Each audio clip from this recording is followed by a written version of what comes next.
Assalamualaikum warahmatullahi wabarakatuh. Alhamdulillah wassalatu wassalamu ala Rasulillah wala haula wala quwata illa billah. Teman-teman semuanya yang dirahmati Allah Subhanahu wa taala, bertemu kembali kita di dalam sharing sirah, mendalami kisah, mengambil hikmah.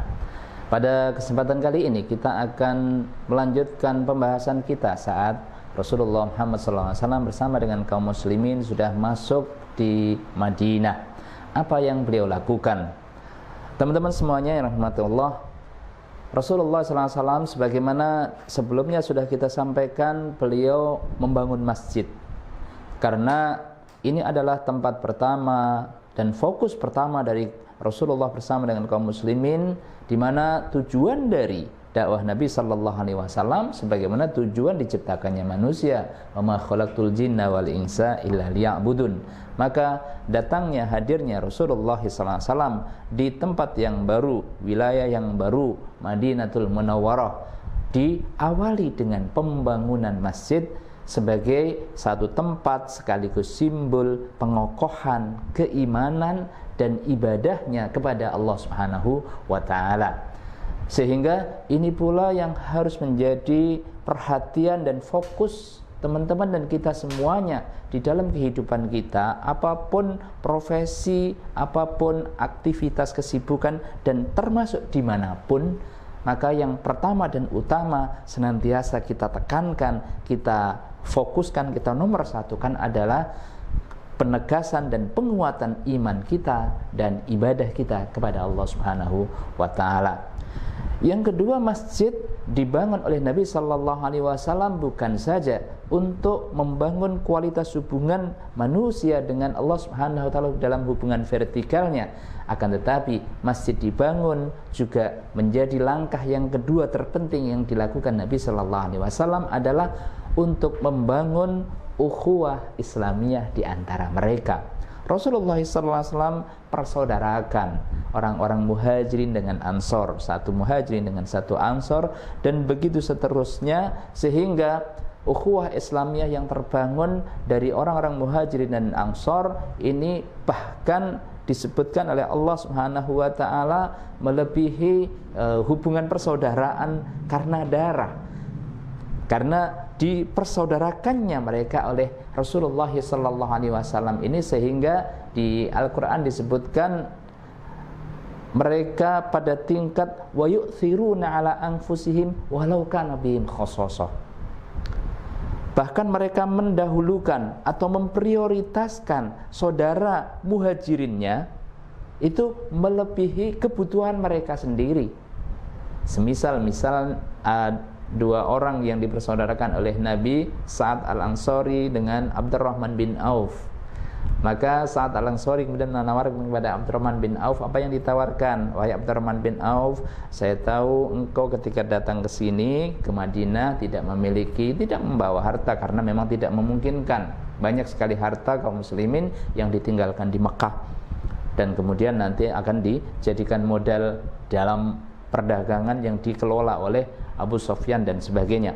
Nah, apa yang disampaikan oleh Sa'ad al-Ansari yang dipersaudarakan oleh Rasulullah SAW kepada sahabat Abdurrahman bin Auf tadi, ya, wahai Abdurrahman bin Auf, saya punya punya dua rumah, silahkan pilih salah satu daripadanya yang engkau tertarik, maka segera saja nanti kita ke notaris. Belum ada notaris ya, akan tetapi yang pasti akan dihibahkan kepada Abdurrahman bin Auf. Saya juga punya dua kebun untuk bisa dipakai menjadi sumber penghasilan atau sumber maisahnya Abdurrahman bin Auf. Pilih salah satu daripadanya untuk kemudian aku berikan kepada engkau. Dan kemudian, wah ini yang juga luar biasa, saya juga punya dua istri, ya, karena menikah di Madinah itu tidak mudah juga, engkau belum banyak kenal, ya. Saya punya dua istri yang menurut saya sih cantik-cantik, ya. Silahkan pilih yang mana yang kau tertarik, nanti akan aku beritahukan penjelasan dengan baik, akan aku ceraikan setelah habis masa iddahnya, engkau bisa nikahi, ya. Nah, untung saja yang ditawari adalah Abdurrahman bin Auf, ya, bukan Zubair, bukan teman-teman, ya. Bagaimana kalau Pak Rajo Fisan yang ditawari, ya, maka mungkin sambutannya luar biasa. Tetapi Masya Allah, Subhanallah, Abdurrahman bin Auf, ya, ini juga menjadi pelajaran yang sangat istimewa kepada kita, bahwa begitulah orang-orang mulia dari para sahabat Nabi Sallallahu Alaihi Wasallam ini memberikan teladan kepada kita. Kata beliau, wahai saudaraku Sa'ad, semoga Allah Subhanahu wa taala memberikan kepada engkau keberkahan keluargamu, keberkahan hartamu, dan keberkahan usiamu.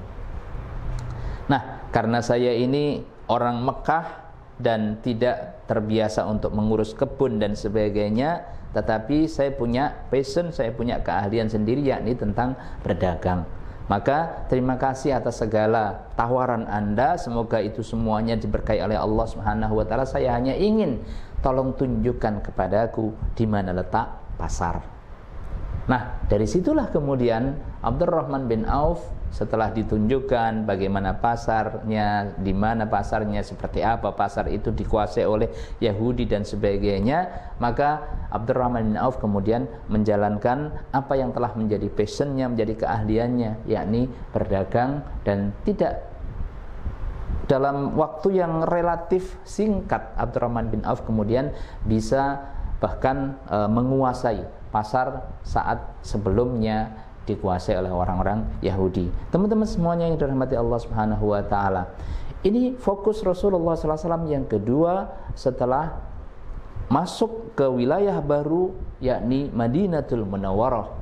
Setelah membangun masjid, yakni mengukhuwahkan atau membangun ukhuwah Islamnya, mempersaudarakan antara Muhajirin dan Ansor, sehingga persaudaraan ini menjadi luar biasa dekat dan kuat.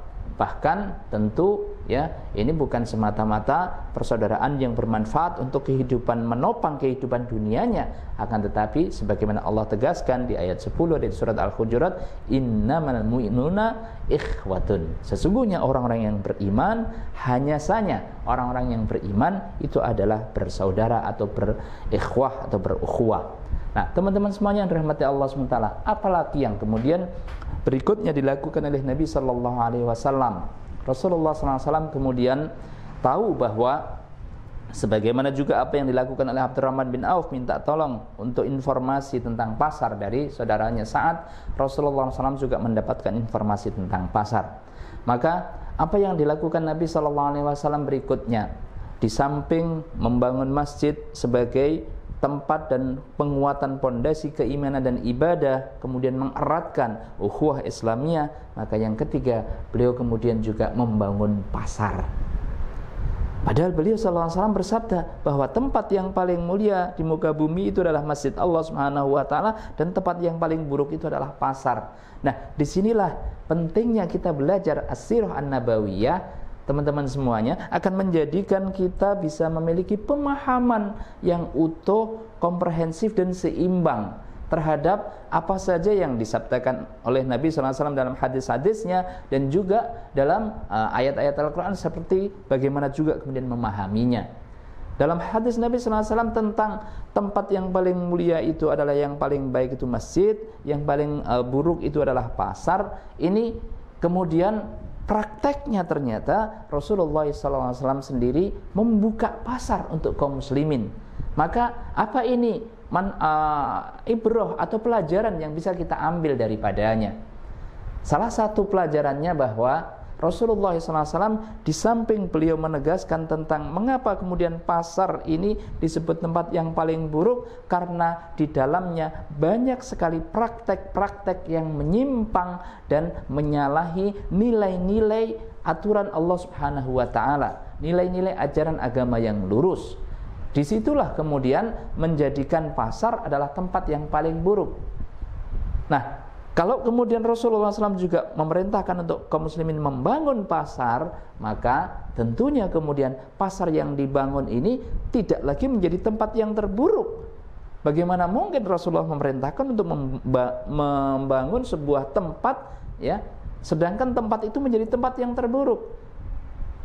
Artinya apa? Artinya Rasulullah SAW di samping mengingatkan ada potensi keburukan yang luar biasa di pasar, dan itu telah dinas oleh Nabi SAW dalam sabdanya, maka yang kedua ternyata beliau juga memerintahkan untuk membangun pasar dan menguasainya.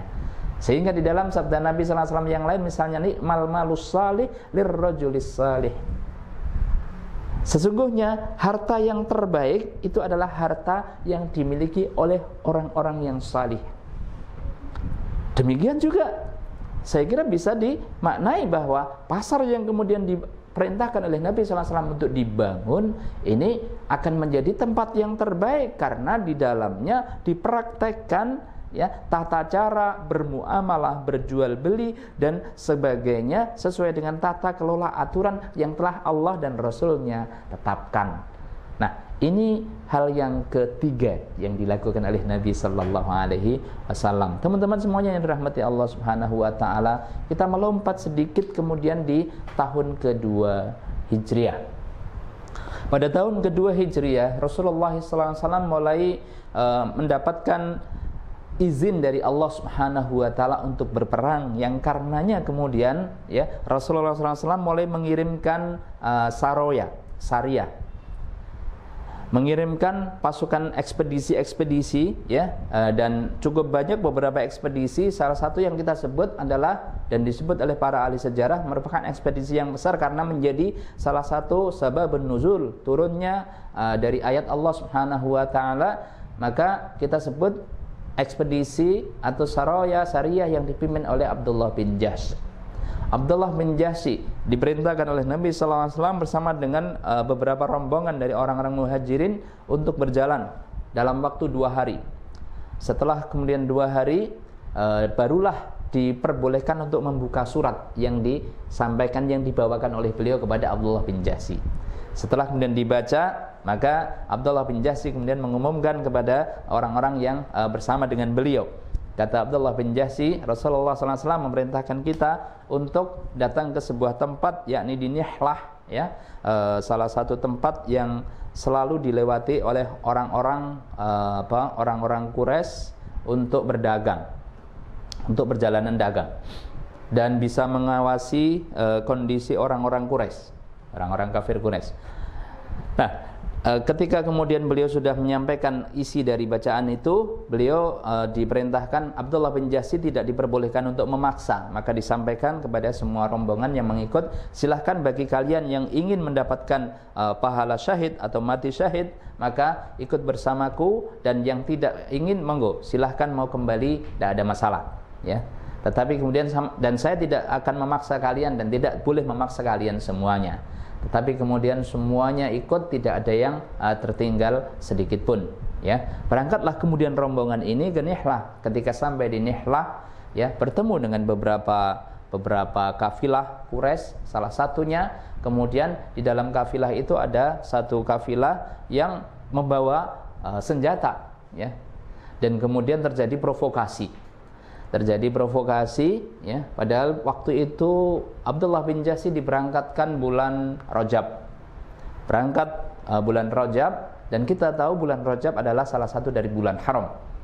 Ketika kemudian terprovokasi, maka ada salah satu dari pasukan yang dipimpin oleh Abdullah bin Jahsy ini, namanya Waqid, dan kemudian sempat adu mulut sampai kemudian terjadi peperangan, ya. Si Waqid ini memanah salah satu anggota dari rombongan kafilah Quraisy yang namanya Amr, ya. Maka waktu itu Abdullah bin Jahsy mengira ini sudah masuk 1 Sya'ban, akan tetapi ternyata itu masih tanggal 30 Rajab. Itu artinya apa? Terjadi sebuah peperangan dan pembunuhan di bulan Rajab, di mana kita tahu bulan Rajab adalah salah satu dari 4 bulan haram. Nah, karena itu kemudian, ya, ada terjadi peperangan, dan pasukan dari Abdullah bin Jahsy memenangkan peperangan itu, kemudian membawa dua tawanan dan beberapa barang, beberapa harta yang diambil untuk menjadi ghanimah dalam peperangan tersebut, ya. Akan tetapi Rasulullah SAW setelah nyampe, beliau sama sekali tidak mau mengambilnya, ya, dan tidak dilepaskan begitu saja tawanan ini. Kenapa? Karena itu terjadi di bulan haram. Sampai kemudian Allah Subhanahu wa taala menurunkan firman-Nya di ayat 217 surat Al-Baqarah. Nah, teman-teman semuanya yang dirahmati Allah Subhanahu wa taala, di ayat ini Allah menegaskan yas'alunaka 'anasy-syahril haram qitalin fi qul qitalun fihi kabir, ya. Mereka bertanya dengan menggugat karena orang-orang Quraisy, ini orang-orang kafir Quraisy menggunakan terjadinya peristiwa pembunuhan di bulan haram ini menjadi salah satu modal untuk meluncurkan berita untuk mendowngrade Muhammad SAW dan kaum muslimin, bahwa mereka sudah tidak menghargai bulan-bulan haram yang merupakan bulan-bulan yang sangat dihormati dan diharamkan untuk berperang dan menumpahkan darah. Karenanya kemudian di ayat 217 ini Allah Subhanahu wa taala kemudian menjawab pertanyaan dan serangan-serangan mereka, ya, serangan udara mereka melalui media massa mereka, ya. Dan masyarakat Arab diprovokasi oleh orang-orang kafir Quraisy bahwa layak bagi Muhammad dan kaumnya, kaum muslimin, ya, di Madinah ini untuk kemudian diserang, ya, karena mereka sudah tidak menghormati bulan-bulan haram yang dihormati sejak zaman Nabi Ibrahim sampai kemudian masa waktu itu. Teman-teman semuanya dirahmati Allah SWT, di ayat 217 Allah kemudian menjawab dengan jelas dan tegas, ya, qul yas'alunaka 'anasy-syahril haram qitalin fi, mereka bertanya dengan cara menggugat, ya, tentang menumpahkan darah atau peperangan di bulan-bulan haram. Qul, katakan wahai Muhammad, qul qitalun fihi kabir, sesungguhnya membunuh atau berperang, menumpahkan darah di bulan-bulan haram itu adalah dosa besar di sisi Allah Subhanahu wa taala. Qul qitalun fihi kabir, akan tetapi kata Allah Subhanahu wa taala wasaddun an sabilillah, akan tetapi menghalangi orang dari jalan Allah, ya, wal masjidil haram, dan dari menghalangi orang dari Masjidil Haram, wa ikhraju ahlihi minhu, dan mengeluarkan ahli, ya, atau penduduk Mekah, penduduk penduduk Baitul Haram dari negerinya sendiri, itu, ya, akbaru, itu adalah lebih besar di sisi Allah Subhanahu wa taala. Wa ikhraju ahlihi minhu akbaru indallah, dosanya ternyata lebih besar dibandingkan dengan pembunuhan yang terjadi di bulan haram tersebut. Walaupun Allah tetap tegaskan qitalun fihi kabir, ya, dosa besar, akan tetapi lebih besar lagi, ya, orang menghalangi dari jalan Allah, kemudian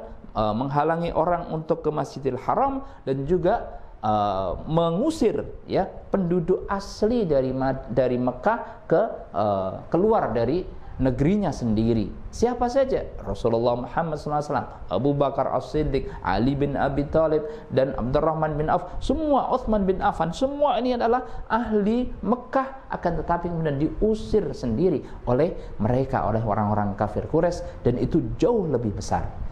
Imam Ibnul Qayyim Al-Jauziyah menegaskan, dan ketika menjelaskan ayat ini, Allah menurunkan ketentuan dan hukumnya yang adil untuk para kekasihnya. Rasulullah SAW bersama dengan kaum muslimin ada kesalahan membunuh itu, akan tetapi ternyata yang dilakukan oleh orang-orang kafir Quraisy ternyata merupakan kesalahan yang lebih besar lagi, dan ditutup dengan wal fitnatu akbaru minal qatl, dan fitnah itu lebih besar dibandingkan dengan pembunuhan.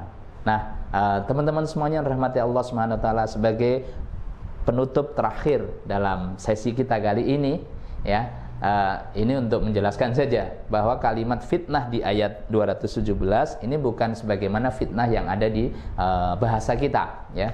Kalau di bahasa kita apa, ya, Anda sudah memfitnah saya, begitu kan, ya. Fitnah itu lebih kejam dari pembunuhan. Yang dimaksud fitnah itu bukan dalam bahasa Indonesia fitnah yakni menuduh, tetapi fitnah di sini adalah yang dijelaskan di awal ayat sebelumnya, yakni apa? Saddun an sabilillah, ya, menghalangi orang dari Masjidil Haram, dan kemudian mengusir penduduk negerinya dari negeri tersebut untuk keluar sampai kemudian harus hijrah ke Madinah. Nah, inilah penegasan Allah Subhanahu wa taala tentang apa yang dilakukan oleh orang-orang kafir Quraisy ini adalah merupakan fitnah yang jauh lebih besar, dan dengan itu maka sesungguhnya menegakkan ajaran agama Allah Subhanahu wa taala merupakan amal yang sangat utama yang telah dilakukan Rasulullah SAW bersama dengan kaum muslimin, wabil khusus di Madinah di era awal dan baru kali ini. Semoga bermanfaat. Terima kasih. Assalamualaikum warahmatullahi wabarakatuh.